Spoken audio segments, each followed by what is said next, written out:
nama Tuhan kita Yesus Kristus, saya secara pribadi mengucapkan kepada kita Selamat Paskah. Selamat Paskah. Firman Tuhan pada malam hari ini kita akan baca dari Matius 28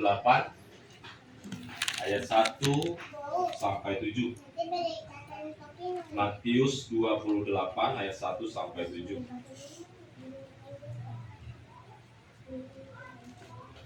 Saya akan membacakannya dalam bahasa Indonesia. Kita mulai. Kebangkitan Yesus. Setelah hari Sabat lewat, menjelang menyingsingnya fajar pada hari pertama minggu itu, pergilah Maria Magdalena dan Maria yang lain menengok kubur itu.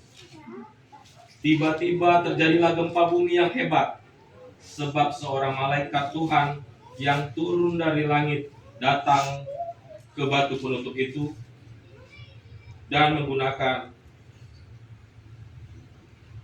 menggulingkannya lalu duduk di atasnya. Wujudnya bagaikan kilat dan pakaiannya putih bagaikan salju. Penjaga-penjaga itu pun gentar ketakutan dan menjadi seperti orang-orang mati. Akan tetapi malaikat itu berkata kepada perempuan itu, "Janganlah takut, sebab aku tahu kamu mencari Yesus yang disalibkan itu.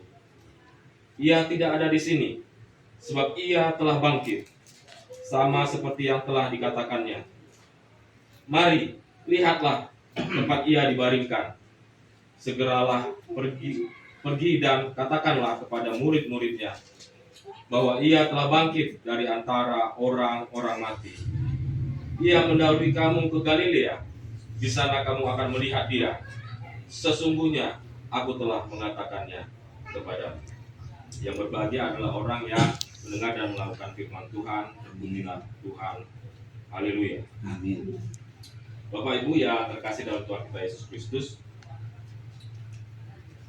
dalam membaca Alkitab kita diarahkan oleh judul yang dibuat oleh lembaga Alkitab. Judulnya Kebangkitan Yesus. Di dalam judul itu satu perikop misalnya, atau diambil 7 ayat ini, kalau kita lihat baik-baik, mungkin selintas kita mengerti, memahami, ya, bahwa perempuan-perempuan Maria Magdalena, Maria yang lain datang ke kubur pagi-pagi benar minggu pertama, ya. Itu makanya orang-orang Protestan umumnya itu beribadah pada hari Minggu, ya.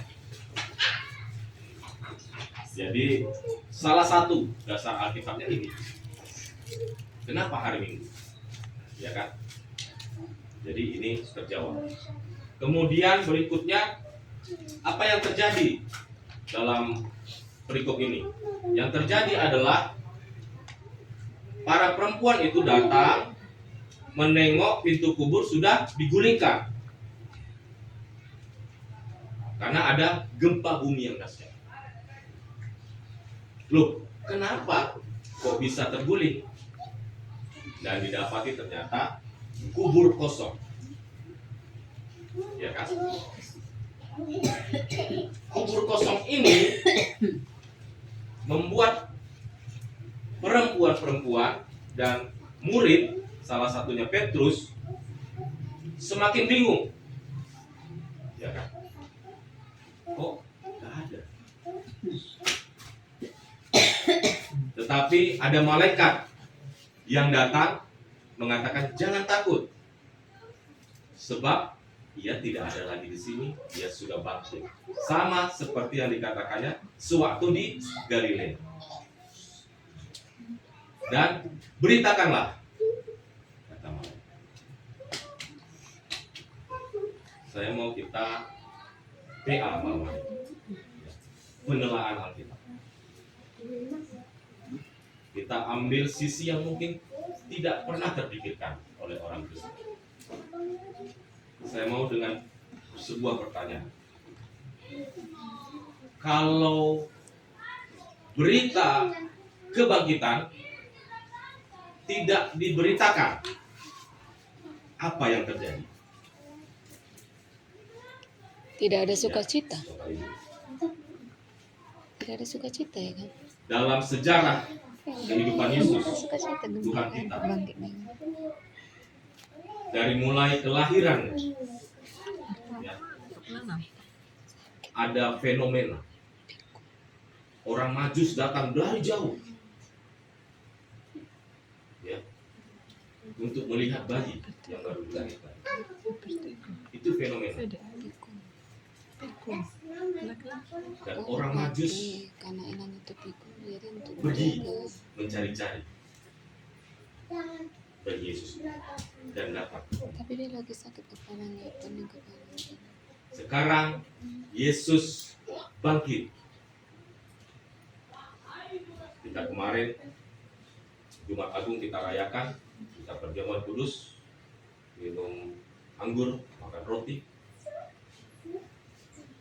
Sekarang kita mengingat rayakan kebangkitan.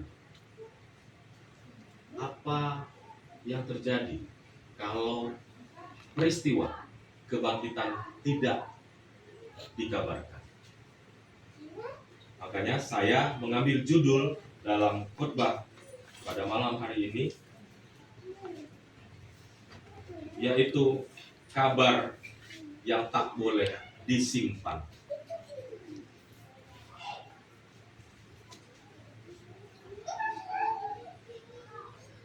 Menurut Kamus Besar Bahasa Indonesia (KBBI), kata kabar adalah informasi yang dikumpulkan dari satu pihak ke pihak lain mengenai suatu kejadian aktual. Nah, kalau misalnya terjadi sesuatu peristiwa, katakan kecelakaan di jalan, dan ternyata teman kita, kenalan kita, atau bahkan saudara kita, kabar itu sampai ke kita. Kemudian kita bergegas untuk membawanya ke rumah sakit atau mengunjunginya di rumah. Begitu ya. Bagaimana kalau kabar itu tidak pernah sampai ke kita? Ya. Banyak kemungkinan. Nah, jadi satu kabar adalah peristiwa yang memuat informasi tentang suatu kejadian. Apa saja informasi yang didapat dari kebangkitan Yesus ini? Yang pertama adalah laporan tentang peristiwa bahwa Yesus tidak ada dalam kubur lagi.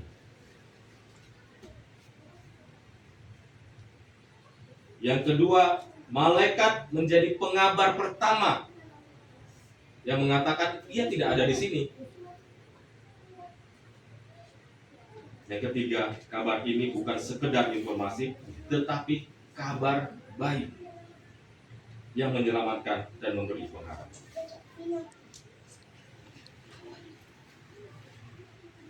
Saya kembali lagi ke pertanyaan semula. Apa jadinya kalau kabar ini tidak kita beritakan? Kabar kebangkitan ini tidak kita beritakan. Yang pertama, tanpa kabar tidak ada kesaksian. Ya, Bapak Ibu. Jadi ada peristiwa di sana, tapi tidak dikabarkan, tidak tahu, tidak ada kesaksian. Apa yang mau saya ceritakan karena saya tidak mendapatkan kabar tersebut. Yang kedua, terjadi kabar bohong. Mari kita lihat di Matius 28 ayat 11. LAI memberikan judul Dusta Mahkamah Agama. Ya. Saya membacakannya sepenggal saja. Ketika mereka di tengah jalan, datanglah beberapa orang dari penjaga itu ke kota dan memberitahukan segala yang terjadi kepada imam-imam kepala. Dan berkata, kamu harus mengatakan bahwa murid-muridnya datang malam-malam dan mencurinya ketika sedang tidur. Ya, ini apa sekali ya? Bohong sekali nih. Ya. Ini imam-imam kepala ini membuat skenario. Ya. Membuat skenario mereka. Nanti kalau kamu ditanya, katakan murid-muridnya pergi malam-malam mengambil mayat Yesus. Itu bohong. Dan apabila hal ini kedengaran oleh wali negeri, kami akan berbicara dengan dia sehingga kamu tidak beroleh kesulitan apa-apa. Mereka menerima uang itu dan berbuat seperti yang dipesankan kepada mereka. Biasa kan? Ini ya. Kalau kabar kebangkitan itu tidak diberitakan dengan sejujurnya, terjadi dusta.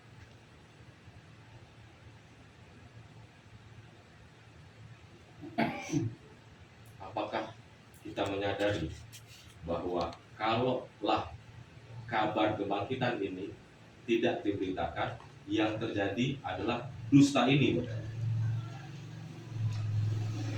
Yang ketiga, iman menjadi kosong.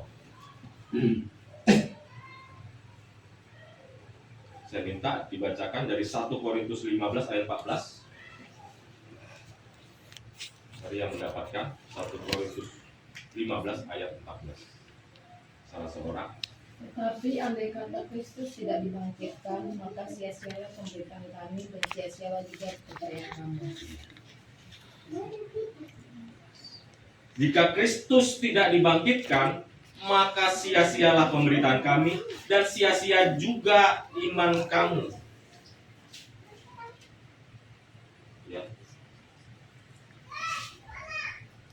Kita yang dari kecil beriman, kita katakan Yesus Rajaku, Yesus Tuhanku, Yesus imamku, Yesus nabiku, Yesus juru selamatku. Tahu-tahu dia mati dan tidak dibangkitkan. Rasul Paulus katakan di 1 Korintus ini, sia-sia iman percaya.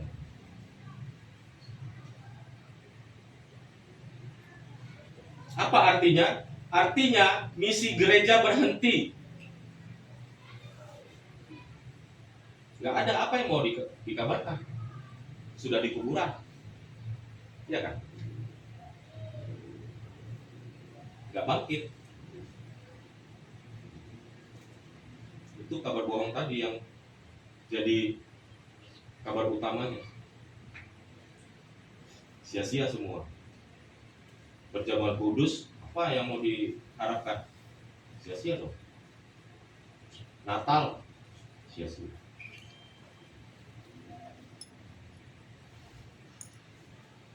Namun kabar ini, Bapak Ibu, kabar kebangkitan ini memiliki banyak tantangan. Apa tantangannya? Setidaknya ada 5 tantangannya saya catat. Yang pertama, status sosial saksi pertama. Perempuan pada masa itu dianggap tidak sah sebagai saksi dalam budaya Yahudi. Ya. Memang derajat perempuan, mohon maaf kaum ibu, itu tidak sah. Makanya kita bersyukur bahwa ada pahlawan kita di Indonesia ini khususnya RA Kartini, emansipasi wanita. Sehingga apa? Sehingga di pemerintahan naik. Ya. Kita bersyukur ada Bunda Teresa yang berkarya di India sana sebagai role model contoh. Ya.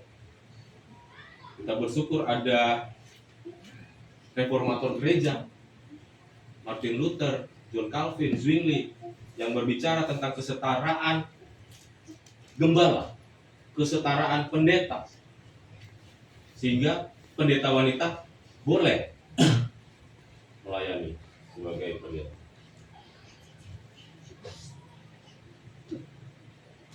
Yang kedua, keraguan dan kebingungan para murid. Kebangkitan adalah hal yang luar biasa dan sulit dipercaya. Bahkan murid sendiri awalnya ragu. Mari kita baca Lukas 24 ayat 11. Salah seorang tolong membacakan. Lukas 24 ayat 11.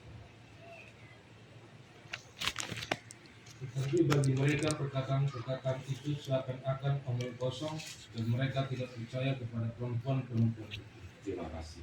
Sewaktu perempuan-perempuan itu kembali ke rumah persembunyian para murid, ketemu dengan para murid, Rasul Petrus, mereka berbicara kepada para murid. Tapi apa respon para murid? Oh, ternyata mereka nggak percaya, keraguan timbul di hati. Ini sesama murid-murid Yesus sendiri nih. Ya, ada keraguan di hati para murid.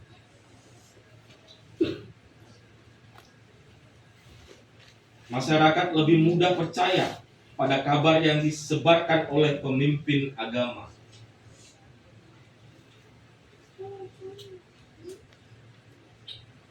Orang biasa saja, walaupun bapak-bapak, itu tidak juga dipercaya. Lebih percaya pada pemimpin-pemimpin agama. Apalagi perempuan.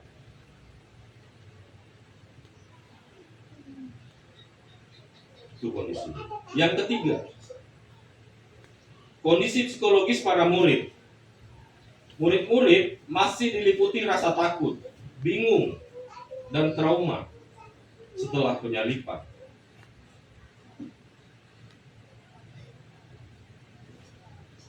Meskipun di ayat 5 dan 6 ada malaikat yang berkata, "Jangan takut, ia telah bangkit." Ya kan?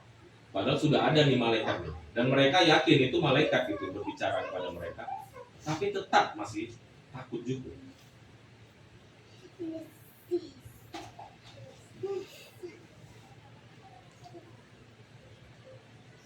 Selanjutnya mereka bersembunyi di balik pintu yang terkunci. Ini, ya, jadi para murid waktu itu kondisinya memang sangat ketakutan ya Bapak Ibu. Mari kita baca di Yohanes 20 ayat 19. Yohanes 20 ayat 19. Salah seorang membaca. Yohanes 20 ayat 19. Ketika hari sudah malam pada hari pertama minggu itu, berkumpullah murid-murid Yesus di suatu tempat dengan pintu-pintu yang terkunci karena mereka takut kepada orang-orang Yahudi. Pada waktu itu datanglah Yesus dan berdiri di tengah-tengah mereka dan berkata, "Damai sejahtera bagi kamu." Ya. Luar biasa ya ayat ini ya. Mereka takut bersembunyi di rumah yang terkunci.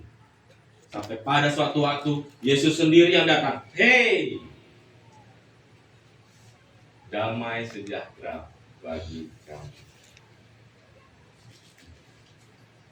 Kalau Yesus nggak datang, bagaimana? Iya kan? Itu saksi-saksi langsung itu. Hidup pada zamannya Yesus. Tapi masih juga ragu-ragu.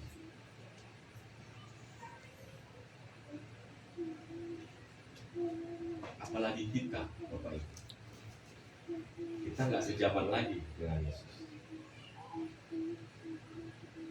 Apakah kita masih bisa meyakini bahwa Yesus datang, Roh Kudus datang, Allah Bapa itu datang setiap hari untuk melihat saya dengan mengatakan damai sejahtera bagi kamu.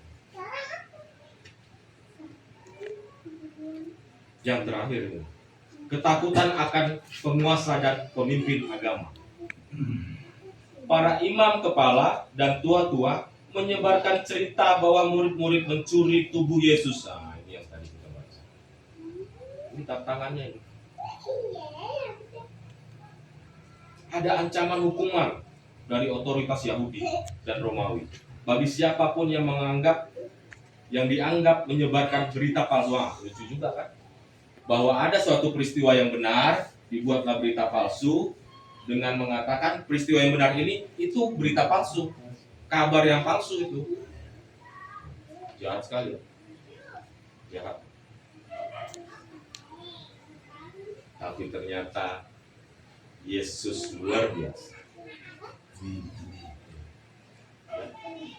Gak ada yang bisa mengalahkan kuasa Allah. Meskipun banyak atau ada skenario yang kita perbuat untuk membelok-belokkan sesuatu peristiwa, Yesus tetap berkuasa. Nah, sekarang kita tahu bahwa kabar itu tidak boleh disimpan, harus diberitakan. Terlebih ada amanat agung. Beritakanlah Injil. Ya. Jadi perkataan Yesus sering kali. Pergi, beritakan. Kita perhatikan ini. Jangan hanya iman kita simpan di dalam hati pikiran kita, tapi beritakan. Ada tugas utama sebagai orang Kristen. Pergi, beritakan. Mau kita beritakan dengan cara gospel, pelayanan firman, kita beritakan dengan cara tingkah laku kita ke masyarakat, ke bumuan, beritakan yang baik-baik itu.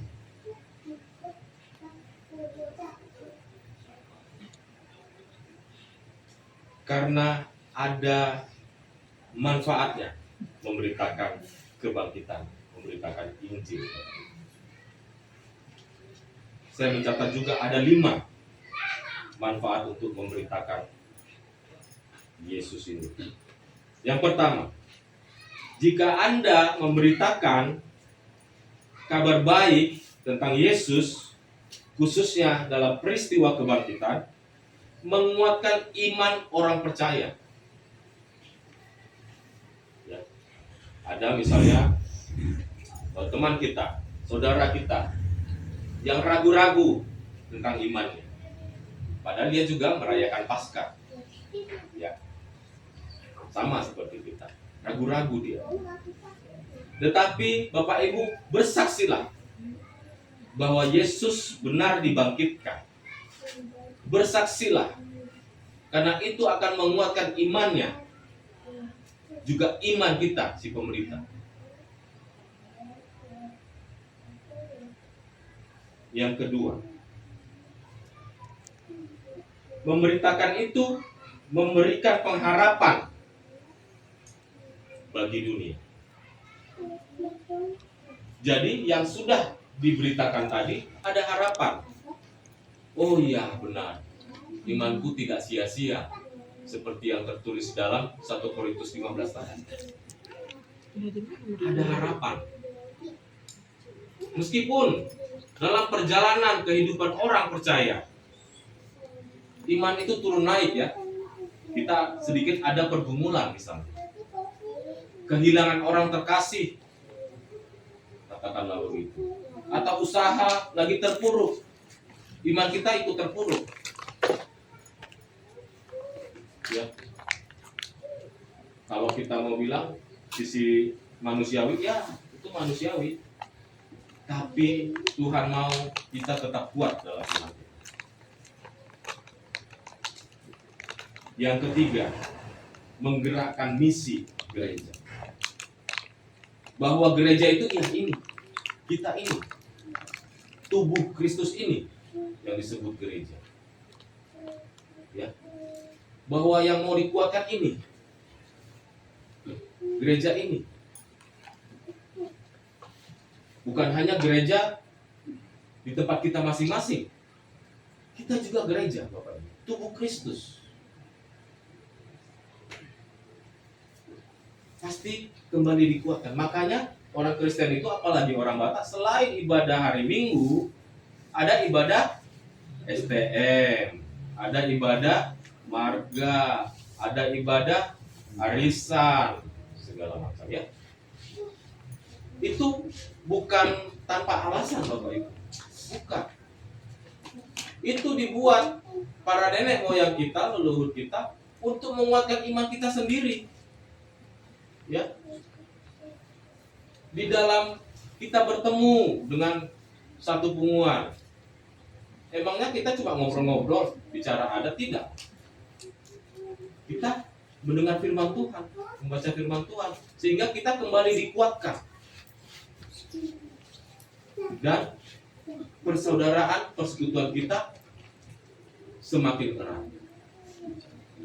Yang keempat, mengubah kehidupan. Nah ini, dulunya mungkin kita orang yang kurang yakin, atau seorang yang malas gereja, ya, seorang yang malas ikut persekutuan, ya.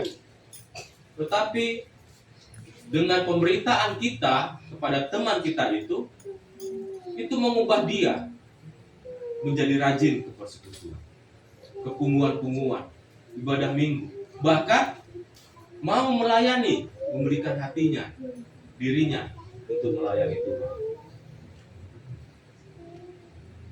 Misalnya di paduan suara, ya, kur, itu pelayanan, Bapak Ibu.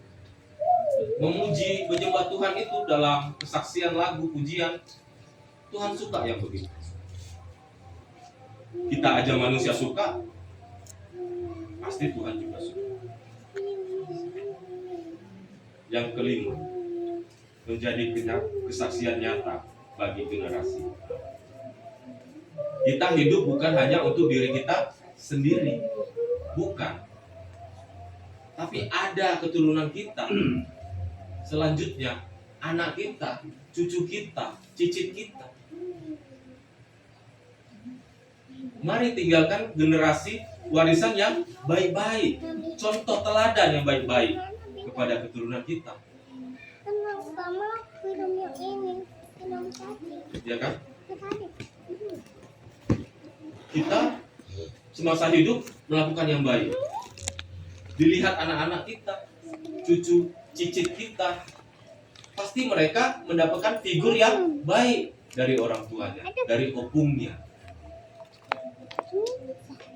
Tetapi kalau kita yang jelek-jelek, ya mereka mendapatkan contoh yang jelek.